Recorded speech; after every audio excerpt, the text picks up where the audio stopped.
ദൈവതിരുനാമത്തിന് മഹത്വമുണ്ടായിരിക്കട്ടെ. പരിശുദ്ധമായ വലിയ നോമ്പിൻ്റെ ദിവസങ്ങളിലൂടെ നമ്മൾ കടന്നു പോവുകയാണല്ലോ.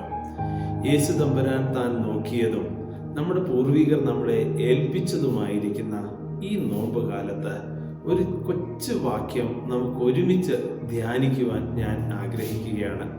പരിശുദ്ധനായ യോഹന്നാൻ അപ്പോസ്തലൻ പൊതുവിനെഴുതിയ 1-ാം ലേഖനം 5-ാം അധ്യായത്തിൻ്റെ 4-ാമത്തെ വാക്യത്തിൽ, ദൈവത്തിൽ നിന്ന് ജനിച്ചതൊക്കെയും ലോകത്തെ ജയിക്കുന്നു, ലോകത്തെ ജയിച്ച ജയമോ നമ്മുടെ വിശ്വാസം തന്നെ.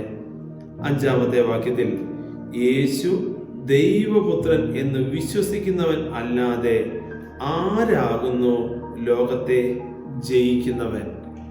ഇത് തൻ്റെ കൂടെ ഉണ്ടായിരുന്ന ജനതയെ മുഴുവനും വിശ്വാസത്തിൽ ചേർത്ത് നിർത്തുവാനും ക്രിസ്തു ആരാണെന്നും ക്രിസ്തുവിലായാലുള്ള ഏറ്റവും വലിയ അനുഗ്രഹം എന്താണെന്നും പഠിപ്പിക്കുവാനായിട്ടാണ് യോഹന്നാൻ അപ്പോസ്തലൻ ഇത് എഴുതിയതും. ഈ ഒരു വിശ്വാസം നമുക്കും ഉണ്ടായേ മതിയാകൂ.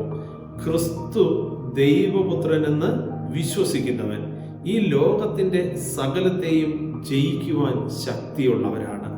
ലോകത്തിൻ്റെ പ്രലോഭനങ്ങളായിക്കൊള്ളട്ടെ, അതിൽ നിന്ന് നമുക്ക് ലഭിക്കുമെന്ന് കരുതുന്ന ഏത് നേട്ടവുമായിക്കൊള്ളട്ടെ, അവയെ സൃഷ്ടിച്ചിരിക്കുന്ന ക്രിസ്തുവിൻ്റെ ആ ഹൃദയവും ആ ക്രിസ്തുവിൻ്റെ സ്വഭാവവും നമ്മുടെ ഉള്ളിലേക്ക് പരിശുദ്ധ മാമോദീസായിലൂടെ കടന്നു വന്നിരിക്കുന്ന അനുഗ്രഹത്തെ നമ്മളുടെ അനുഷ്ഠാനങ്ങളിലൂടെ തേച്ച് മിനുക്കി ശക്തിയുള്ളതാക്കി തീർക്കുമ്പോൾ ഈ നോമ്പും അതിന് ഒരു മുഖാന്തിരമാകും.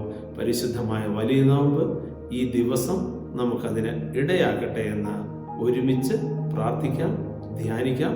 ദൈവം അനുഗ്രഹിക്കട്ടെ.